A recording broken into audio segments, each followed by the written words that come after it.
All right, we're at a potential customer's lawn. We're just going to refer to as Mr. JB. This lawn is primarily a Bermuda lawn. We've got some various weeds, dicots in here. There's not too much fescue in the front here on this side, but on that side there's a little bit more. From what I spoke with the homeowner, sounds like he doesn't mind the Bermuda, so he's probably going to leave it. But there is an option if you decide you want to go primarily fescue or completely fescue.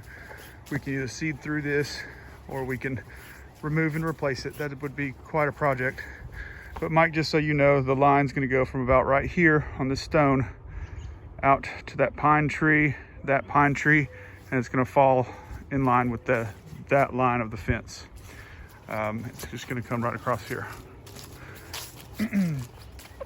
So it looks like this is probably pretty decent Bermuda in most of it in the summer when it's nice and green, but it's dormant right now, so it's kind of hard to tell how thick it's going to be. But I'm sure with some good feedings it would thicken up real nice. There's not very many difficult weeds here. We have a little bit of Poa annua here up against the house. You can tell which one I'm talking about because it throws these seed heads real close to the ground. The best thing that you can do for that would be when it is flowering, like right now, if you could try to mow it and remove the seeds, because it's just an annual. Once you remove the seeds, it won't come back next year.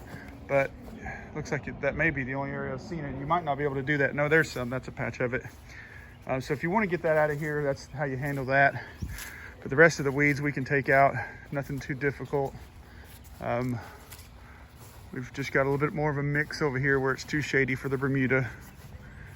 And this would be just customer preference. Again, if you want us to thicken this up with some fescue, some of this dark green stuff, we can get this whole thing looking like that, or we can just get rid of the weeds and feed what's here and make it as healthy and lush as possible. A little bit of clover in a few places, not much. Some wild garlic. I'm sure there are summer weeds that we are not seeing right now. May possibly get some nutsedge in here with that creek running through the back. I'm not sure if that's a wet weather creek or if it's always flowing. If it's always flowing, there's a decent chance we're gonna have some nutsedge. But we can handle that. We'll take them out in the summer when they come up. And there may be some other summer grassy weeds that come up too. We'll just have to see what the season brings when it gets here. And we'll just take care of them as they come. So yeah, looking at a pretty good chance at a really healthy lawn here. It just needs a little sprucing up. And you know, we have some areas like right here. This is all clover. So I would guess I've only seen a couple of dandelions.